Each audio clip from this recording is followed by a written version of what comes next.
wonderful and special and new. Sure, other folks think they know what it's all about. Millions of other folks. But when did two people ever really love each other as we do? When were two people ever so sure they were just born to live with each other? We can't fail to find happiness together in this wonderful world of today and tomorrow, in a whole lifetime of wonderful tomorrows. Imagine a home of our own, a home made of smiles and love, of hope and cheer, a home safe against trouble and loneliness, a sunny, cozy place, all of our own.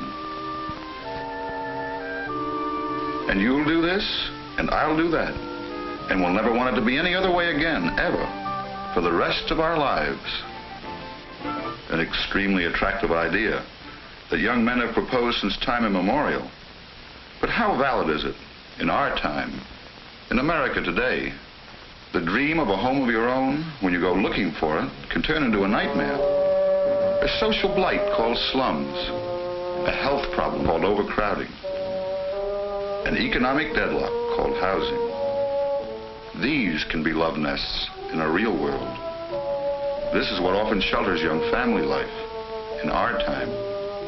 It's not surprising if young people are given pause by the fears of our age, by the threat of war.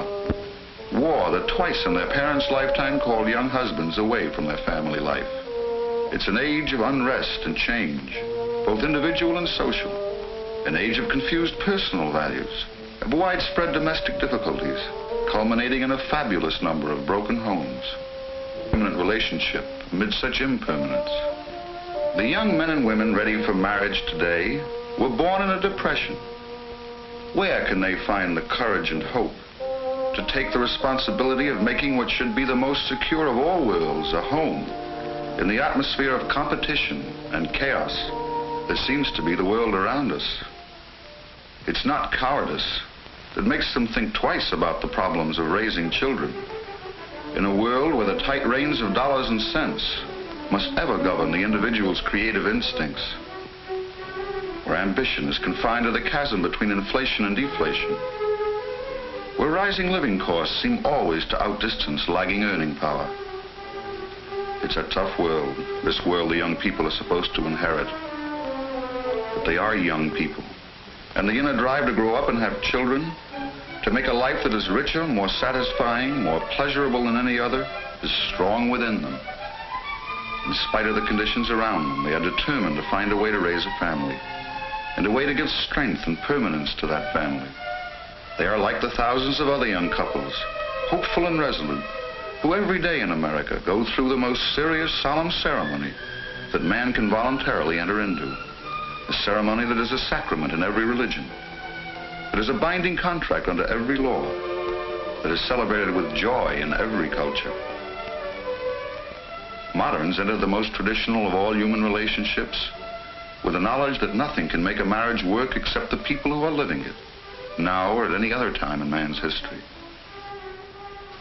On the other hand, marriage in most of America today is a little different from what it was yesterday, because the people are a little different. For instance, Phyllis Burns, housewife by choice. A year ago, she was Phyllis Hagen. She was staining slides in the pathology lab down at the hospital. At 23, she was earning her own living and living her own life. Her work was useful and interesting. And in her time, being a bachelor girl isn't the social disgrace it was when our parents called them spinsters. Phyllis didn't marry because she had to, or because it was a duty. She could take it or leave it.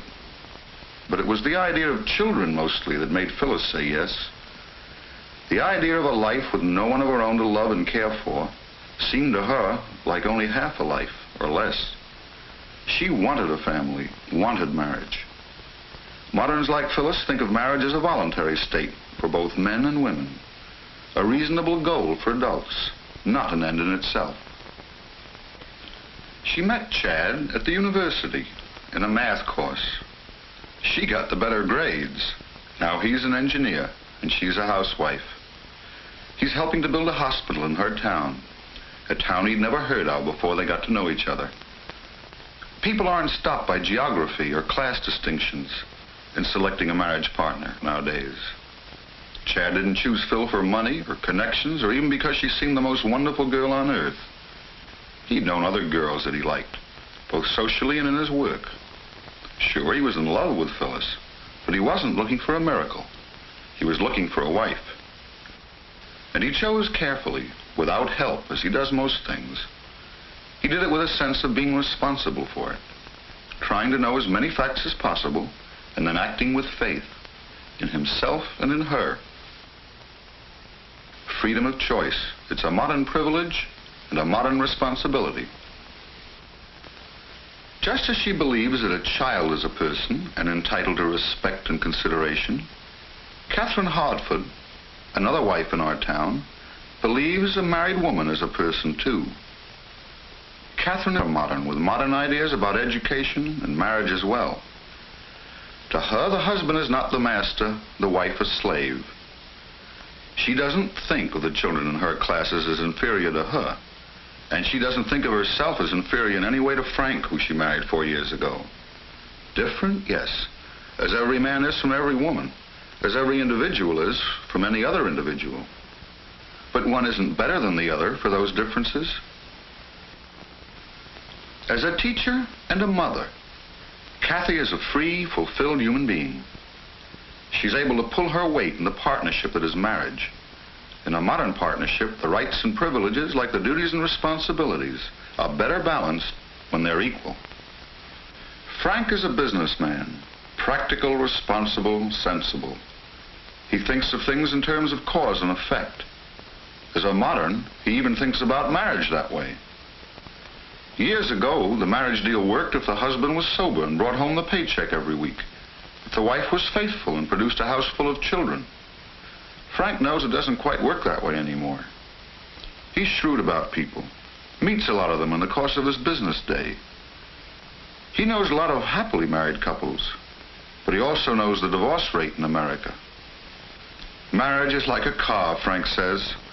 To keep running smoothly, it's got to keep getting the fuel that makes it start and go in the first place. People have to go on liking each other in order to live together.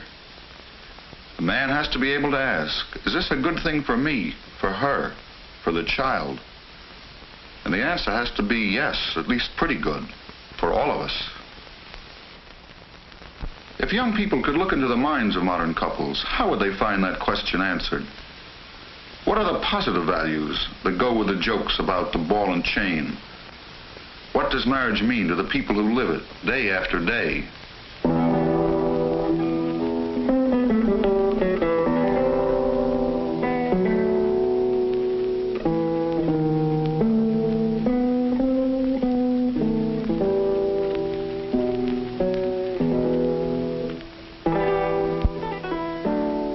Companionship, belonging. It's hard to hit on the right word, but that's most important in marriage. For me, anyhow. Yes, companionship, but not just being with another person. Phil is very much a gal, and these cars are like going on a date, with the companionship angle added. It's mornings like this, getting up when it's still cool, feeling alone and yet not quite alone. Not lonely.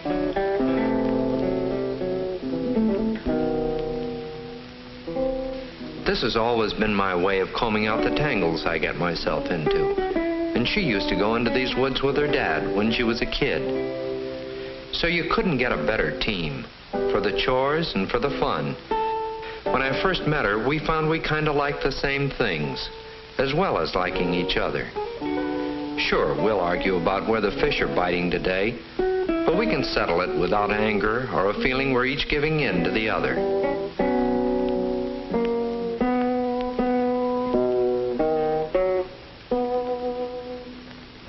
It's fun just being with her. She can take tough breaks without getting fussed. If the sun isn't shining, we can usually fix our troubles with a laugh. Often Phil and I don't have to say anything, and we know what we mean. That comes from being together so much and liking it. That's probably the most wonderful thing of all, that bond of relaxed silence. I can know she's with me without having to touch her or talk to her. We're together, really together.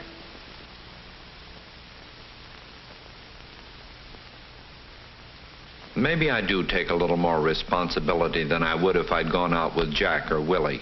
So what? To tell the truth, I get a kick out of it. The old business of being the man of the house, making believe we're tougher or something. But it makes you feel good anyhow.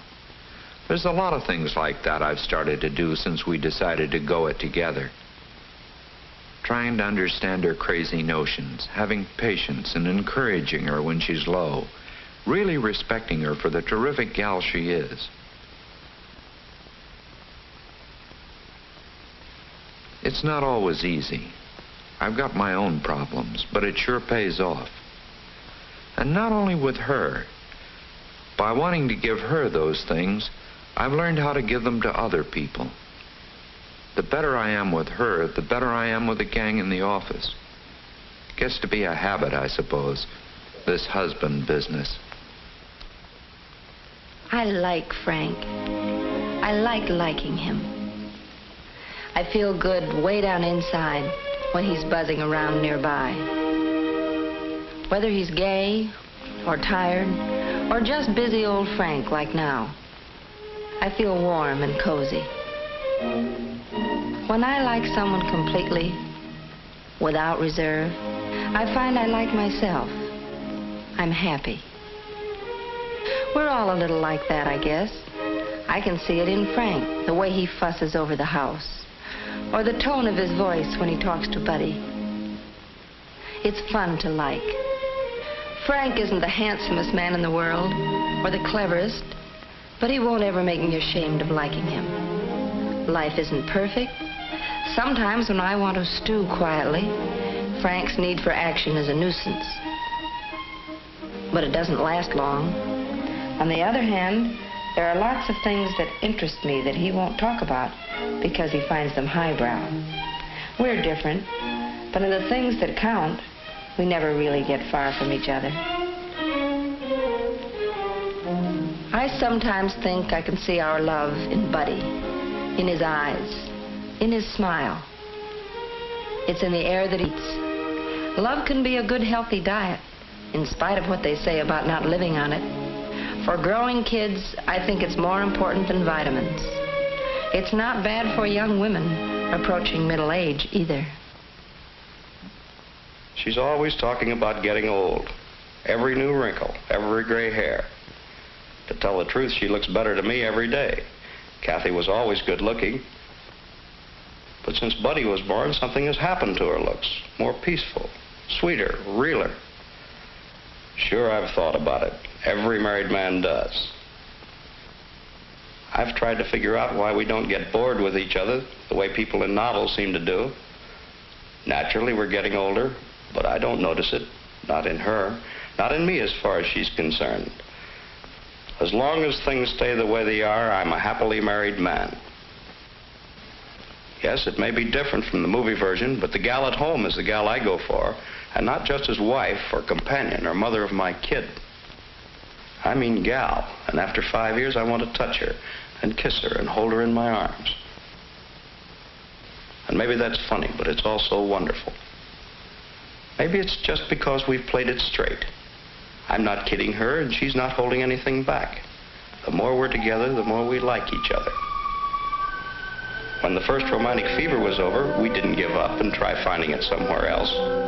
We looked at each other instead, clearly, as we really were, and we liked what we saw. Kathy doesn't need pink ribbons or a phony halo to make her look good, nor do brains and strength make a pretty girl any less feminine.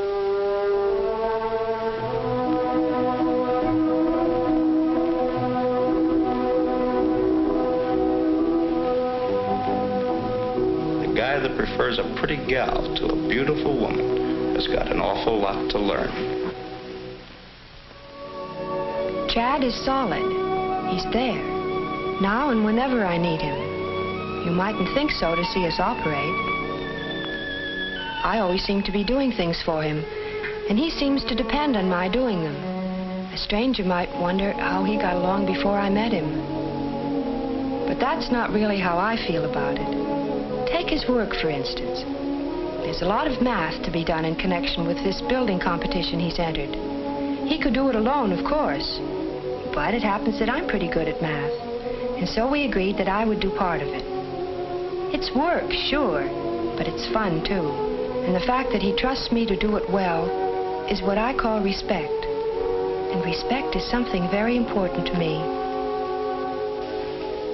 How did it ever get to be so late? I'll have to fly to get to that clinic on time, and I'm not finished with the ironing. Looks like I'll have to start changing a lot of habits, even though the baby isn't due for another 6 months. I wonder what he's going to do to our routine. We've only just settled down into this way of life, and now, that must be Chad already. I am late.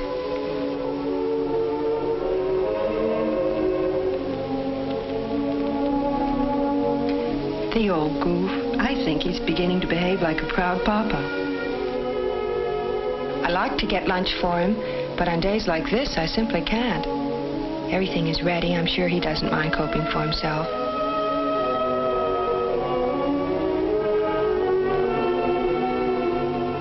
Funny, I always thought I'd be scared, but I'm not.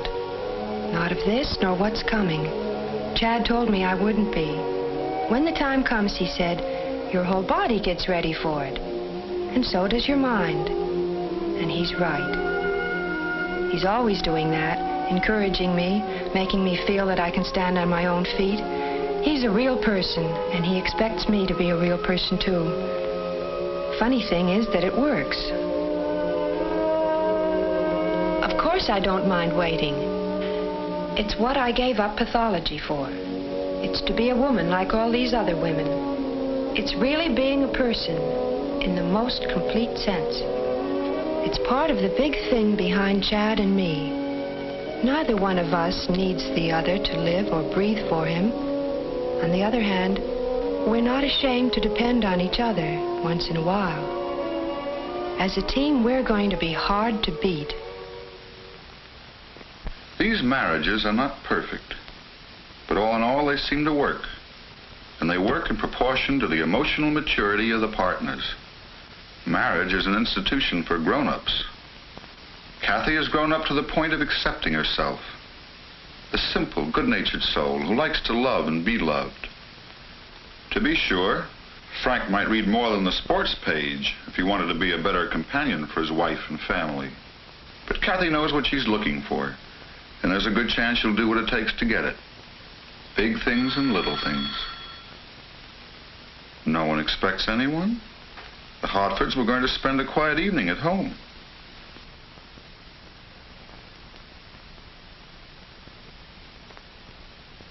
Oh, of course, Jim Kieran. He did promise to drop the list of new Kiwanis members. Come on in for a few minutes, Jim. But sure, we're not doing a thing this evening. Kathy could easily do without the Kierans tonight. But Frank knows he may need Jim's vote when the council meets next week on that zoning proposition. So in they come. Well, that's the end of Mozart for tonight. It's tough, but Frank usually knows what he's doing.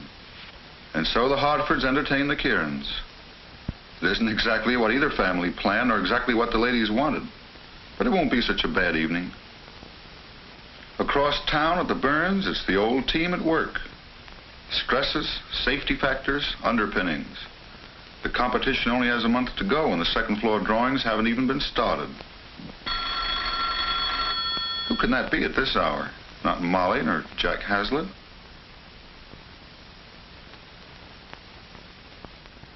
Bill Martin. It'd be nice to see him and Eve soon. What's that? They want us to go to the movies tonight? Of course we can't, darling. We agreed we were going to finish these plans. Sure, but I just told him we were spending the evening at home. But Phyllis is a big girl, too. If she's going to spend her time helping Chad, she's going to see that something comes of it. She's given up her career for the marriage, but that doesn't mean she's turned into a playgirl. And Chad has grown up enough to adjust. to decide between two things that he wants by picking the one he wants most and letting the other go. He'd like to spend the evening with the Martins, and he'd like to finish the job. He knows he's lucky to have a wife who knows what he wants most. Things are merrier if less productive over at the... There are no buzz in a modern marriage. No one who is right all the time, or even most of the time. And no slaves. Or people who feel pushed around, even part of the time. Moderns are rather proud of being free. But freedom in marriage is mostly freedom to give. A wonderful freedom for those who will use it and enjoy it. It's not something new, this pleasuring. It's the stuff that families are made of. It's what marriage is all about. It's the real difference between an adult and a child. A child must get in order to live and enjoy life. An adult has enough for himself, and so he can afford to give. The child is weak and helpless, and has to receive love and food and shelter in order to feel strong and secure. A grown-up's strength and security is increased by the knowledge that he can give these things to someone else without a sense of sacrifice or loss. A husband and wife who have learned to give freely to each other and to their family have learned the secret of a happy marriage. That kind of love is not new. But not every man and woman knows where to look for it. And the only place it exists, in themselves. Young people grow stronger and more adult, not by looking for their happiness in the bewildering world around them, or by running away from their problems to a dream world of romance. If they are old enough to marry, they should be adult enough to face the responsibility of making that marriage work. Each one, equally. That's what Chad and Phyllis, Frank and Kathy, and so many young couples all over the world are doing, and what they'll be doing tomorrow.